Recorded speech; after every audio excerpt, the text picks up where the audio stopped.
তাহলে যাবি এই ডাকাতদের কেসটা পুরোটাই একটা গল্প ছিল, তোর প্ল্যান। আচ্ছা কি ভেবেছিলি তুই ওই ডাকাতদের ভয় দেখিয়ে সরকারদের সঙ্গে আমাদের মিলমিশ করাবি?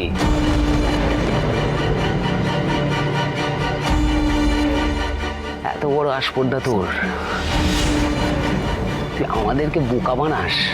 তোকে কোনো কিছু বিনিময়ে আজকে ছাড়বো না বলে দিলাম। পিলু চল। দাদা দাদা শোন। জাপি জাপি এবার কি হবে রে জাপি? সব কিছু তো কেমন এলোমেলো হয়ে গেল। কি করবি এবারে তুই? হ্যাঁ দেখছি কি করবো, চলো। একবার স্প্যামটা চেক করে দিতে, প্রত্যেকটা কৈফিয়ত দিতে হবে, প্রত্যেকের সামনে বলতে। একটা কথা বলবি না তুই। চুপ। চঞ্চল কি হয়েছে? ষড়যন্ত্র হয়েছে বাবা। ঝাঁপি আমাদের প্রত্যেককে ঠকিয়েছে। আমাদের প্রত্যেকের গলে না ঝাঁপি বলে বলে এইভাবে চড় মেরেছে। কেন? কি করেছে ঝাঁপি? আরে কি করেছে শুনলে চমকে যাবে গো। কালকে ভুবন সর্দারের লোকজন আমাদের ধরেছিল না? হ্যাঁ।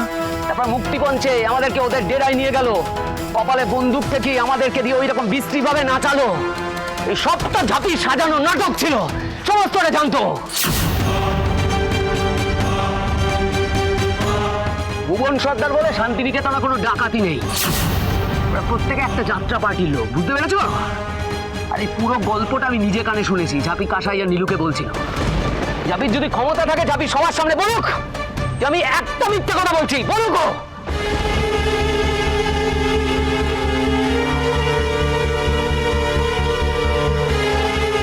ঝাঁপি, আরে ওকে কি জিজ্ঞেস করছো? কি উত্তর দেবে? ওর বলার কোনো মুখ আছে?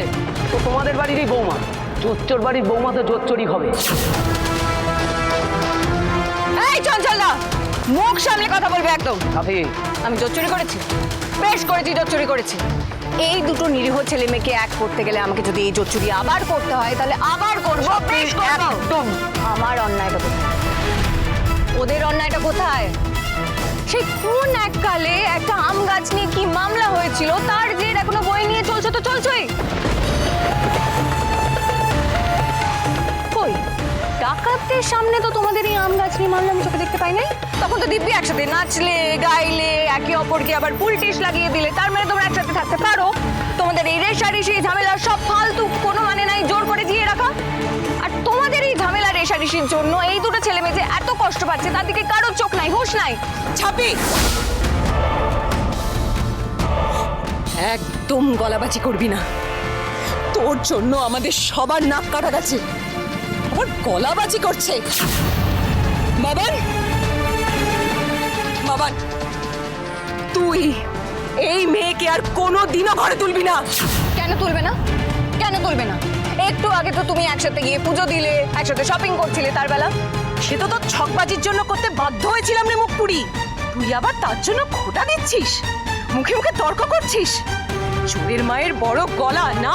এই ছকবাজি করে তোকে আমি আমার মেয়ের জীবনের কোনো সিদ্ধান্ত নিতে দেব না।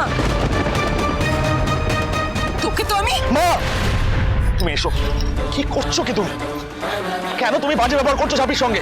ও তো কোনো অন্যায় করেনি। বাবান, তুই এখন ওর হয়ে কথা বলছিস? ও যা করলো তারপরও? হ্যাঁ, ও যা করলো তারপরও আমি ওর হয়ে কথা বলছি। আমি মানছি ও ঠকিয়েছে, এতগুলো লোক ছিল, বয়স্ক লোক ছিল, তাদেরকে স্ট্রেস দিয়েছে, মোটেই ঠিক কাজ করেনি। কিন্তু যা করেছে সেটা বাধ্য হয়ে করেছে, বাধ্য করিয়েছে আমরা। ঝাঁপি তো দুটো পরিবারকে একই করতে চেয়েছিল, আর তো কিছু চাইনি। ঝাঁপি তো এটাই বোঝাতে চেয়েছিল যে দুটো পরিবার পুরনো শত্রুতাকে বেকার বেকার বই নিয়ে চলিনি আমরা। আর বন্দুকের নলের সামনে দাঁড়িয়ে সেই দুটো পরিবার কি অনায়াসে থাকলাম, খাবার ভাগ করে খেলাম, একসঙ্গে সময় কাটালাম। কই কোথাও তো কোনো অসুবিধা হলো না। হলো কি?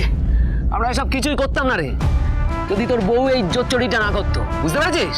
ঝাঁপি কিন্তু নিজের মুখে স্বীকার করেছে যে ওই জোর চুরিটা করেছে।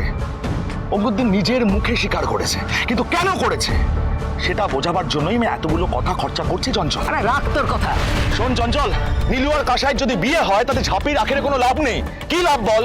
ও হয়তো যাতে হইহট্টগোল করবে, মজা করবে, আর কি করবে? একটা পয়সাও এখান থেকে কোনো লাভ নেই। ঝাঁপিকেই জোচ্চোর ঠকবাজ এটা বলা সাজে না।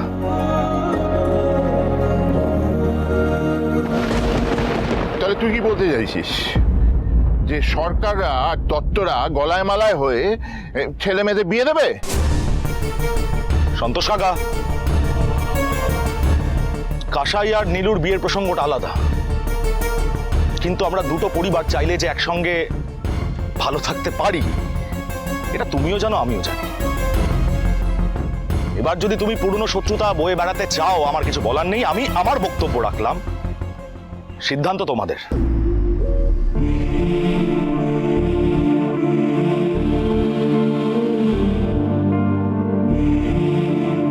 কাল থেকে আমরা খুব একটা তো খারাপ কাটাইনি সময়গুলো, বরঞ্চ ভালোই কেটেছে। এই শেষ বেলায় এসে অশান্তিতে নাই বা জড়ালাম। তোমরা বরং হোটেলে যাও, ফ্রেশ হও, স্নান করো, তারপরে ঠান্ডা মাথায় ভেবে দেখো কি করবে।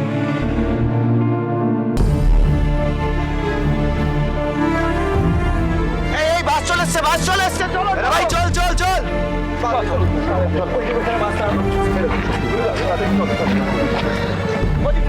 ভাই